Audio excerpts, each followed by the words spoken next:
اب اس چیز کو میں ذرا تھوڑا سا آپ کے سامنے یوں رکھتا ہوں کہ حضور کے دور میں جو حیثیت مکے کی تھی، آج وہ حیثیت پوری دنیا کی ہے۔ ہم کیا کہتے ہیں؟ گلوبل ویلج کہتے ہیں نا، گلوبل ویلج، تو مکہ ویلج ہی ہے۔ آج پوری دنیا مکے جیسی ہو گئی ہے۔ اور چودھری کون ہے؟ آج دنیا کا چودھری کون ہے؟ امریکہ ہے، اس کے اتحادی ہیں۔ ہمارے حکمران ان کے آگے کچھ بھی نہیں ہے۔ ہمارے حکمرانوں کے لیے ان کے کسی فرمودات کے آگے نہ کرنے کی گنجائش ہی نہیں ہوتی۔ وہ تو ہمیں بتاتے ہیں کہ اگر ہم نہ کریں تو ہمیں پتھر کے دور میں پہنچا دیں، اور ویسے اپنی بھی پسند سے ہر بات انہی کی مانتے ہیں، کیونکہ ان کے دل تو ملے ہوئے تو انہی کے ساتھ ہوتے ہیں۔ قارون جو ہے قوم فرعون سے تھا، لیکن ملا ہوا کس کے ساتھ تھا؟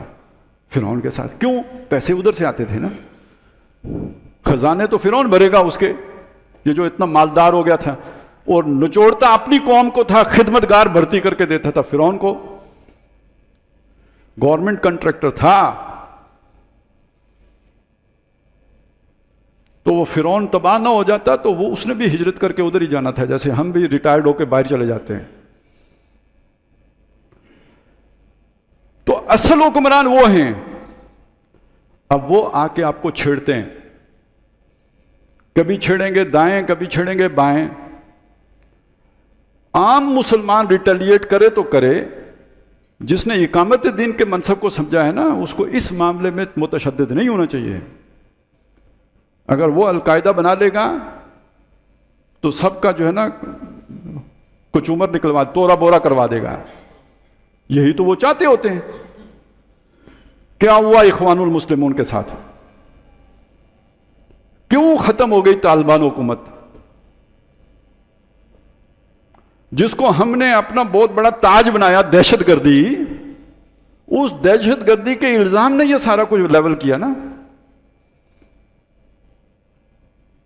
اور کہیں نہ کہیں مسلمانوں کے ساتھ ظلم جاری رکھا جاتا ہے۔ وہی جو آل یاسر کے ساتھ ہوا، وہی جو حضرت بلال کے ساتھ ہوا، وہی جو حضرت خباب بن الارت کے ساتھ ہوا، اور مسلمان لپکتے ہیں اور جواز فراہم کر دیتے ہیں ایک کے بعد دوسرا۔ میں خاص طور پر ان لوگوں کی بات کروں گا جو اقامت دین کی جدوجہد کر رہے ہوں۔ اس سے پورے صبر و استقلال کے ساتھ سہنا ہوتا ہے، اسے برداشت کرنا ہوتا ہے۔ یہ دشمن کی حکمت عملی ہوتی ہے کہ وہ آپ کو ایک طرف سے چھیڑے گا اور دوسری طرف سے آپ جب ریئیکٹ کریں گے، ریٹیلیٹ کریں گے، تو اس کے لیے تو وہ پہلے سے تیار ہو کے بیٹھا ہوتا ہے۔ ہمارے موضوع سے براہ راست متعلق نہیں ہے، لیکن یہ بات میں کہنا چاہتا ہوں۔ آج اگر غزہ کے مسئلے پہ سعودی عرب کچھ کرتا ہے یا پاکستان کچھ کرتا ہے، تو آپ کیا سمجھتے ہیں صرف اسرائیل ہے؟ صرف اسرائیل ہے؟ ساری عالمی طاقتیں اسرائیل کے ساتھ ہیں۔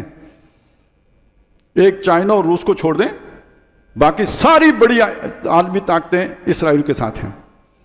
ابھی ایران نے جو میزائل فائر کیے تھے اور جو اس کو گرانے کے لیے کون کون کھڑا ہوا تھا جی؟ برطانیہ آیا یا نہیں آیا؟ فرانس آیا یا نہیں آیا؟ امریکہ آیا یا نہیں آیا؟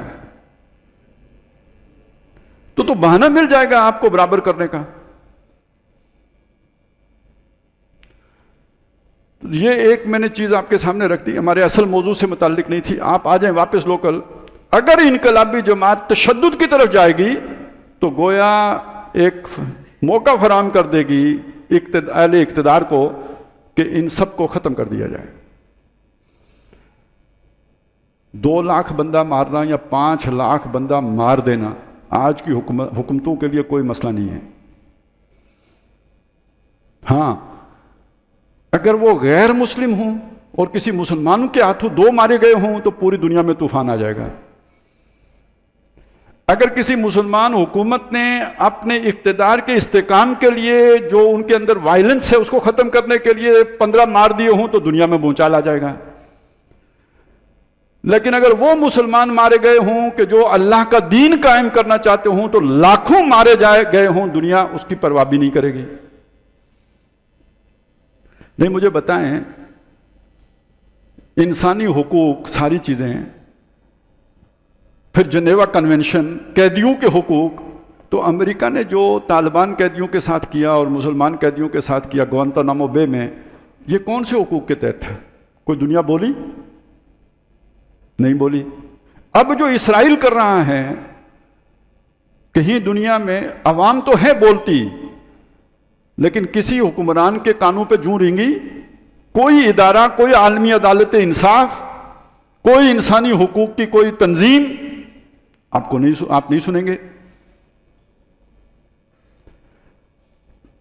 حالانکہ وہاں وہ پھر بھی ایک، یعنی جسے کہتے ہیں دنیا کا مانا ہوا حق ہے، حق کے حریت، آزادی کا حق، وہ تو ایک آزادی کی جدوجہد کر رہے ہیں. اگر آپ اسلام کی جدوجہد کر رہے ہوں تو اسے بالکل نہیں مانا جائے گا.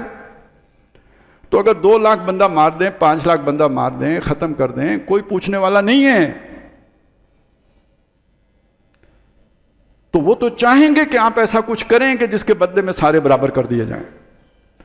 تو اگر آپ نے کام کرنا ہوگا تو پھر اپنے آپ کو تھامنا ہوگا، روکنا ہوگا.